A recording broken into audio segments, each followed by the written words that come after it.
Greetings. My name is Dwayne S Coley Sr. I'm the CEO, founder of Feed the People, Jacks Inc.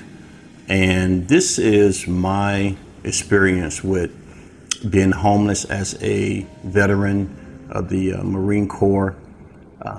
September 1st of 2017, I had just returned back to my job in corporate America.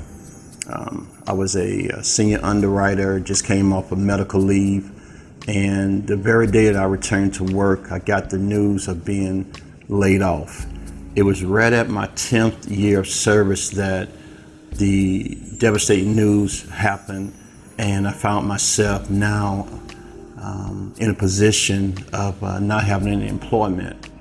So as I left the building, I remember walking back to my desk and all the eyes that would be upon you, because those people realize what was happening. But one of my ex-co-workers at the time was full of tears. And I remember, saying, hey, everything gonna be all right. And, I walked to my car and I sat down and I said these words. I said, Lord, if it be thy perfect will, let me not return back to corporate America. But I had no idea what was about to unfold in my life within the next year. So December of 2018, the last part of December, I found myself homeless. And prior, I had begun to lose everything. My vehicles repossessed, my home, faced eviction, all those things that came with that loss of my employment happened. And so I found myself now in a place where I've never been, homeless. And I remember, being able to just be in a place of brokenness and hopelessness. I couldn't even rub two nickels together. I was sleeping in my brother's old suburban vehicle. And then I found myself March 15th of 2019 in Gainesville, Florida at the Malcolm Randall Memorial VA Hospital, Baker acted. I was at a place of, I just didn't feel like I could go on anymore. And so I started having suicidal thoughts. And the thing about it was I've always had a relationship with God. I felt it was personal, but I was broken. But it was during that time that I spent 3 weeks in the hospital that God began to turn things around. And so after I got released from the hospital, I entered a program in Gainesville, Florida, which was the Honor Center, and it housed homeless veterans from all over the country. And I was able to get a room, and that's when I began to get the daily counseling, treatment, help. I had a room to be able to stay, be off the street, and I began to start learning how to self-advocate. Through that process, we were given bus passes to be able to go up throughout the city of Gainesville. So I made my way to one of the congressmen there, which was Congressman Ted Yoho. And through his liaison that helped veterans, I was able to share my story of what happened to me when I served in 1984 as a young Marine fresh out of high school. I got stationed in El Toro, California. I was in a happy place at that time. I felt like I was in the music, and California was a perfect place for me to be able to broaden that area of my gifts. But when I got assigned to my unit, we had a new staff sergeant to come in. And I don't know why he had a certain disposition towards myself, but I began to suffer bullying and hazing. Being so young, I didn't really know what was going on, the intimidation factor, all those things I dealt with. And I went through that for almost a year. I was a young Marine, just had been married, just had moved my wife at the time out to California, but I couldn't share what was going on with me within my unit. But I began to lash out towards her, especially as she was, about 6 months pregnant at the time of my first child. And it was just a spiraling effect that really caused her grievance and caused me so much pain. But when I finally got up enough nerves to share it, the military didn't protect me.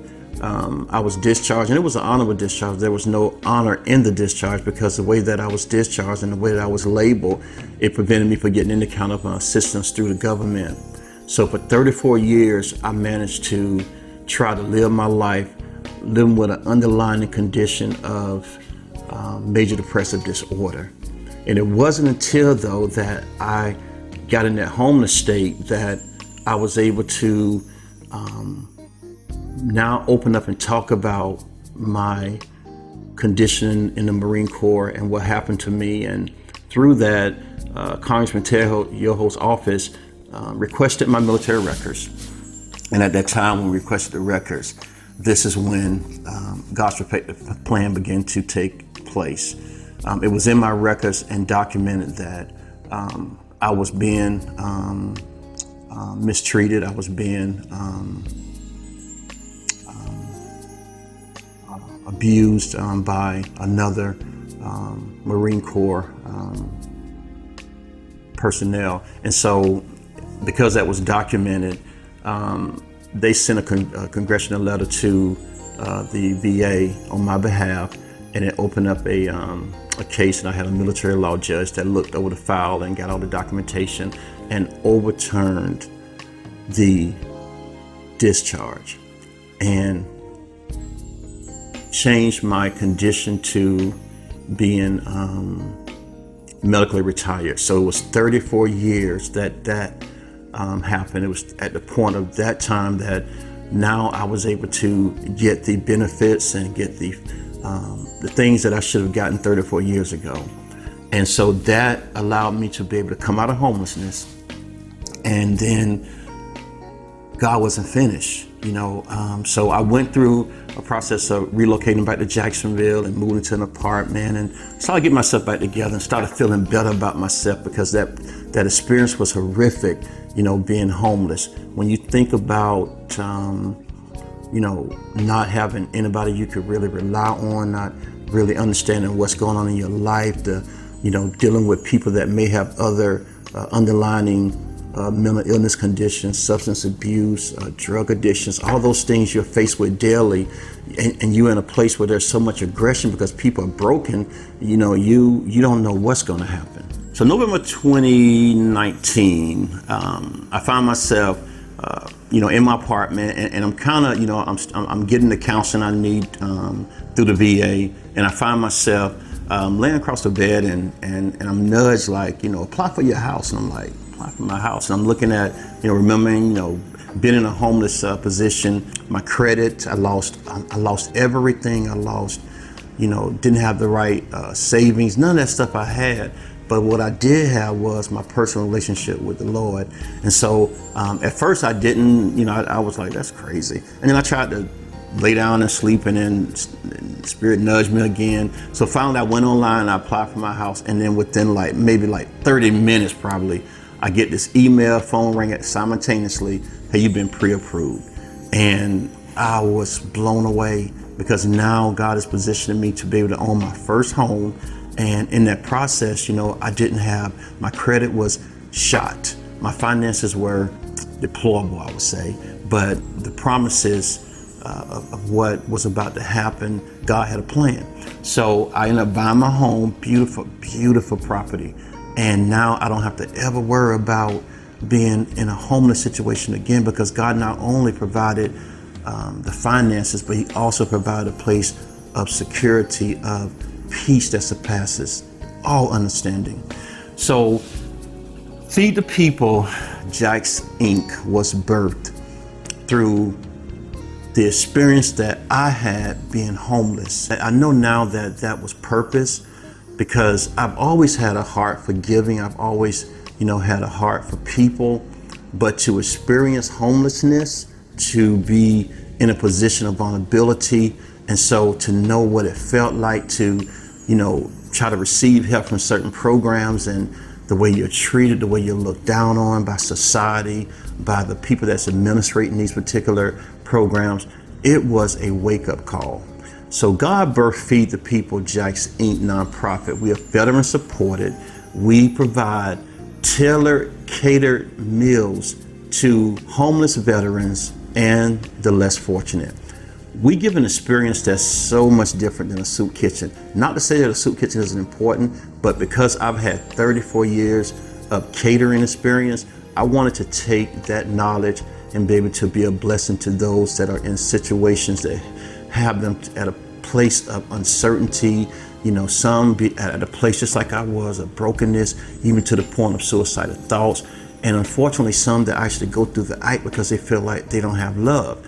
So we put together quarterly events, and we allow those individuals to come and receive 5-course meals, clothing, shoes, daily essentials. We have different vendors that come out, whether it's through ministry, organizations, or entrepreneurship, but they come out and they bless the people with all types of goodie bags and things they can use as they're on the street trying to survive. And we realized that we might not be able to change their status of being homeless, but what we can do is let them know that they're loved, let them know that they're respected, even in the condition that they're in.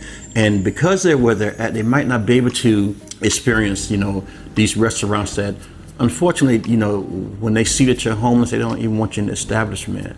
And so we give them that experience of hope, love. We have a DJ that comes out that spins old school good music, Christian music, and the people just enjoy themselves immensely. I can't thank you enough as I speak about our volunteering, people that volunteer on our events. They come out, they bring their children out so they can see firsthand what it is to be homeless. And if you've never been through that experience, if you may drive by, whether it be in your city or just going to the store, and you see people holding signs, and it's not an act of judgment. It's an act of knowing that today is them, tomorrow could easily be you and I.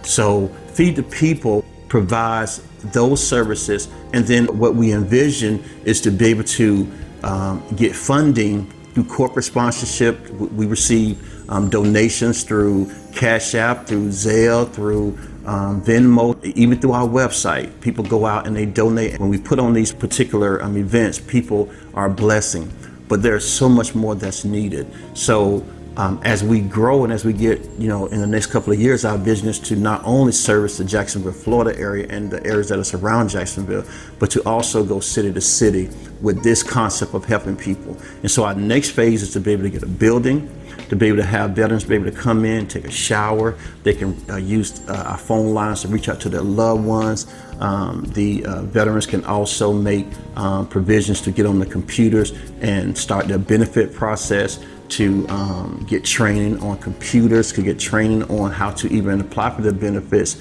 and then to seek permanent living quarters so that they can get their dignity back one step at a time.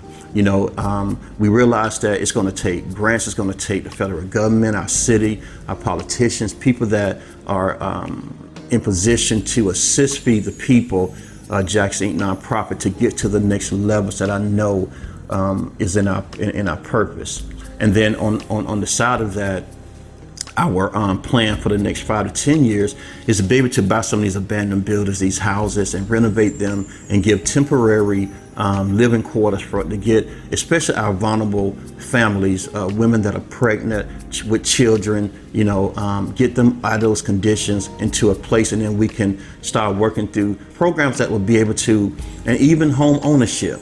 We want to partner with everybody that is in place to make this USA a better place to be. We're proud to be veterans, but we don't receive the type of care and support and benefits that should be given to those that have served this country. And not only to our veterans, but to those that are fallen in a less fortunate position. You know, all people that find themselves homeless don't necessarily mean they're suffering with some kind of addiction. The current conditions of what we're facing today in this country, it is easy to lose everything. So me going through that process and living through that, and just having the love and passion I have for people, but first of all, my relationship with God, I know that we can do better. From the officers to the staff to the volunteers that feed the people, we have a heart for people.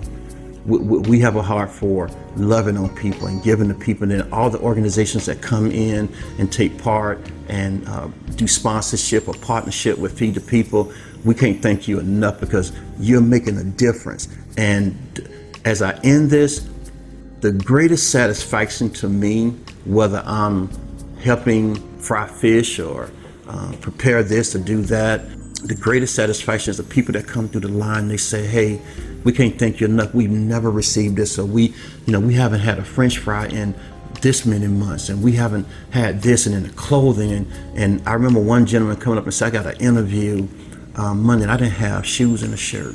And I just went to the table and found exactly what I need for that interview.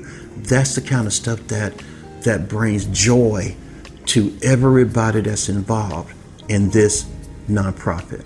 So today, we reach out to anybody that's in position to be a help, of assistance financially, by volunteering, or through your prayers for Feed the People Jacks Inc. We thank you. We look forward to meeting you soon, and we hope that this video touches your heart, and not only your heart, but your giving. Thank you.